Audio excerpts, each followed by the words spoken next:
మీనరాశి.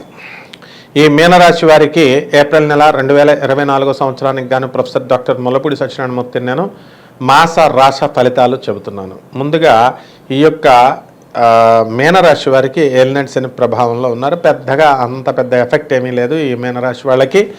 ఎందుకంటే ఇంకా మధ్యలో ఉన్నటువంటి కుంభరాశి పైన ఎక్కువ దృష్టి పెడుతున్నాడు శని.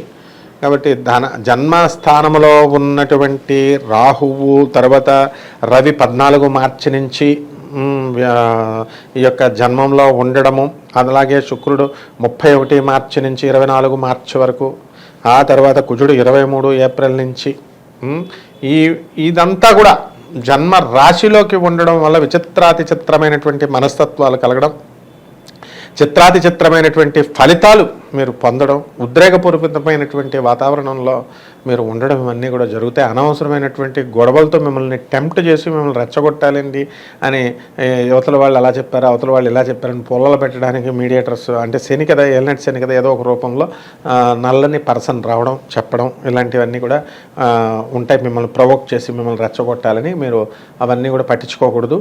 ఎందుకనంటే ఈ యొక్క జన్మ రాహువు మీకు ఉన్నాడు కాబట్టి అనుమానం సొమ్ము ఒక చోట, అనుమానం ఒక చోట, లేకపోతే విషయం మిమ్మల్ని తిట్టారని ఎవరైనా చెప్తే మీరు దాన్ని నమ్మడము, ఇవన్నీ కూడా జన్మ రాహు యొక్క లక్షణాలు. అలాగే సప్తమ కేతువు యొక్క ప్రభావం ఏమిటంటే, సప్తమ కేతువు భార్య యొక్క ఆరోగ్యం పైన, జీవిత భాగస్వామి లేకపోతే వ్యాపార భాగస్వాముల యొక్క ఆరోగ్యం ప్రభావం చూపించడానికి అవకాశాలు ఉంటాయన్నమాట. అలాగే ఈ మీనరాశి వారికి ధనస్థానంలోకి బుధుడు వక్రించినటువంటి బుధుడు 2 ఏప్రిల్ నుంచి 9 ఏప్రిల్ వరకు ఉండడం వల్ల ధన సంబంధమైనటువంటి విషయాల్లో కొంత అభివృద్ధి అనేటటువంటిది కనబడుతుంది. అలాగే ధన సంబంధమైనటువంటి విషయాల్లో 14 మార్చి నుంచి మనకి ఈ యొక్క జన్మరాశిలో ఉన్నటువంటి ఆయన 14 మార్చి తర్వాత రవి ధనస్థానంలోకి వెళుతున్నాడు. కాబట్టి 14 మార్చి నుంచి ఆ 2 వారాలు కూడా మీకు బ్రహ్మాండమైనటువంటి ఆదాయం ఈ యొక్క మేషరాశి వారికి కలగడము, అలాగే విదేశీ సంబంధమైనటువంటి ప్రయత్నాలు ఎప్పటి నుంచో చేస్తున్నటువంటి వాళ్ళకంతా కూడా ప్రభుత్వ సంబంధమైనటువంటి లిటిగేషన్స్ అన్నీ కూడా పోయి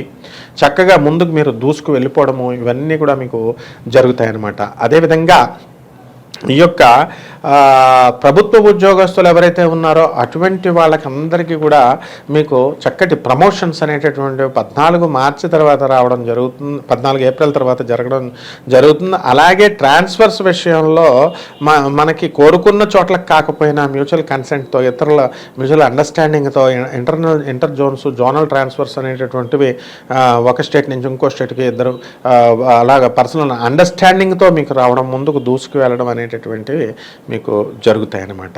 ఆ తర్వాత ఎవరైతే ఇంతవరకు ఇళ్ళు కొననటువంటి వాళ్ళు ఇళ్ళు కొనడము, స్థలాలు కొననటువంటి వాళ్ళు స్థలాలు కొనడము, ఇవన్నీ కూడా మీకు చక్కగా ముందుకు వెళ్ళడం అనేటటువంటివి జరుగుతాయి. ఎవరైతే స్త్రీలు ఉన్నారో మరి అటువంటి స్త్రీలు మనకి